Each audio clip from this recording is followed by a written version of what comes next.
So many people believe that building a great body is about hours and hours and an exorbitant amount of time in the gym. But what if I told you that it was more about density and condensing things and doing things that are most impactful in one session than as far as time is concerned? Which, by the way, because by you employing such tactics, it's going to allow you to spend less time. Would you believe me if I said that? Well, we're going to get into in this video. So guys, simply put, I'm somebody that's a big proponent, as I discussed in previous videos, of shorter duration training. And the reason why is because somebody who has an exorbitant background when it comes to athletics, training thousands of people, I found that the sweet spot in which you're able to really tackle the intensity need, building strength, and minimizing injury and maximizing recovery comes in doing your workouts preferably under 30 minutes. And I believe that because, I kind of look at it like this, that, people don't really take into account something called cortisol. And cortisol is the body's stress hormone. So in other words, whenever you're doing things that is taxing on the body starts releasing cortisol, which is just a natural response. But here's when it becomes problematic. It becomes problematic when you get to a point where the body's releasing so much of it that's when you're going to snap something. That's when you're going to pull this muscle. And I find that, when people have these injuries, it typically happens past or post that 30-minute mark. That's just what I've noticed over my career.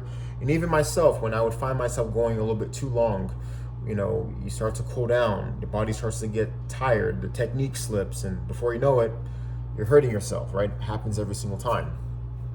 But guys, I do think that when you're able to focus on doing the basic stuff, I'm sure many of you guys are familiar, whether you're or not, of compound movements, okay? Now, what is a compound movement? A compound movement is a multi-jointed exercise. So basically, any movement that requires you to go from, well, let's just put it this way. If you're doing upper body movements, right? Anything that requires you to pull, so basically start with your arms extended like this, and you're pulling into you, okay? That's a compound movement because whenever you're doing a pulling movement, you are utilizing your lats, which is your upper back, okay? You're utilizing your biceps, your forearms help, okay? And with every movement that you do, where you're really creating tension, you're working your core, okay? That's a compound movement. Now, another example is doing any type of pressing, okay? You can do a horizontal press or a vertical press, okay? When you're pressing, the triceps are always involved. And if you're doing a horizontal press, you're utilizing the pectoral muscles and the front delt, okay? And again, because you have to keep yourself stable in the way that I always preach, which is using dumbbells, you're engaging your core, okay? So those are examples of compound movements. I just believe that when you are able to take sessions and compound, put together these multi-jointed, joint-bearing movements back to back to back, and you can focus on increasing the time under tension. Guys, time under tension is key. Excuse me. So I always discuss time under tension, and for those who don't know what it is, I'll explain it to you. So people don't understand that doing 30 reps, right, which 30 reps will take you about a minute to do, right, that's time under tension, because what that simply means is how long can you put a particular joint or muscle tissue under a lot of duress, okay? So I'll say this though. If I was doing a chest press, right, me doing this, okay, stopping, right, sure, I'm having time under tension because if I do this for 60 seconds, I'll get benefit, right? But here's the difference.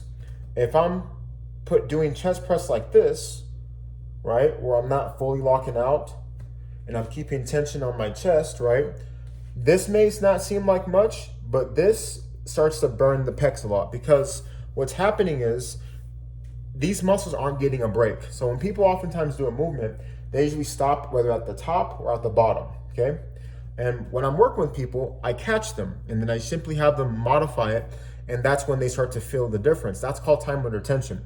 And the beauty of it, why I think it's a safer route, is because your muscles are under a lot more stress and it's actually more difficult to perform, you're gonna find yourself getting fatigued faster, right? Therefore, you're gonna need less weight. So now the focus becomes more about executing properly, right? Doing it in that fashion versus how much weight you're lifting. Now, even though you should always challenge yourself with more poundage, because when it comes to getting stronger, you still want to add more resistance, but you want to combine that with volume, with repetitions, and going to failure. Going to failure simply means you're just going until you can't. Okay, so that's the key. If you can do 30, if you did 10, knowing you could have done 30, why stop at 10? You're just shorting yourself. I know people want to say that, oh, you don't have to do that. Guys, I don't listen to that nonsense. I've been training for 21 years, and I would say that I have a pretty respectable physique, as well as my other clients and people who buy my programs. They look amazing, and it's because I employ these tactics. Okay, I just think that when you're really focusing on the concept of time under tension, it is a game changer. Okay, so, and again, another component of that is not allowing the muscles to recover and to recoup as quickly. Okay, not giving yourself a lot of breaks. People, when they train, I don't want to say train, work out, because that's what most people do. Okay, 95% of people, in my humble opinion, they don't work out. They don't train. They work out. They are basically, lost my train of thought. Sorry. They are basically not doing the most they can do. They're just simply doing enough, right? They're taking all these rest periods, and they wonder why their bodies are not changing. Guys, I kind of look at training like this. Training is like a game. Okay, it's like a game of cat and mouse, and let me explain. See, the body, right? The body wants something called homeostasis, right? It wants to be in this normal, tranquil state at all times. Excuse me. So with that said, anything that you do to it that causes a ripple effect, right? It doesn't want that, even though it's perfectly capable of being altered, changing. If it can have it its way, it doesn't want to build muscle. It doesn't want to increase when it comes to muscular endurance. It doesn't want those things. It just wants to be left alone. So with that said, when you're training and you're pushing yourself the way that you're supposed to, going to failure, utilizing the concepts of progressive overload, using different tactics like, supersets, drop sets, really trying to, the reason why you do all these things, okay, is because you're trying to create this disturbance in the body, right? And then you add the time under tension with it.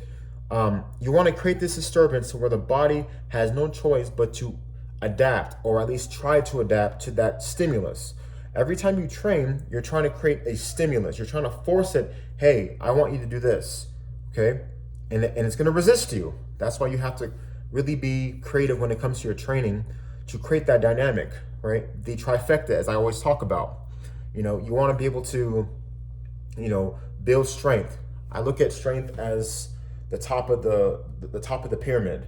Strength is first, and on this side of the pyramid is hypertrophy or the development of muscle mass. On the other side of the pyramid is endurance or cardiovascular training. You have to encapsulate all three things at once, right? And I think that once you do stuff like that, that's the key, guys. That's the key to keeping yourself from plateauing, not seeing progress. People oftentimes say that I'm not really getting anywhere. And then whenever I inquire about what they're not doing that. And it's because they don't understand the concept of time under tension, putting your body in that state that's uncomfortable. But here's the beauty of it, guys. The beauty of it is you don't have to do it for an hour. There's an old saying I've always go by. I don't know where I heard it from, but it's always stuck with me. You can train hard or you can train long.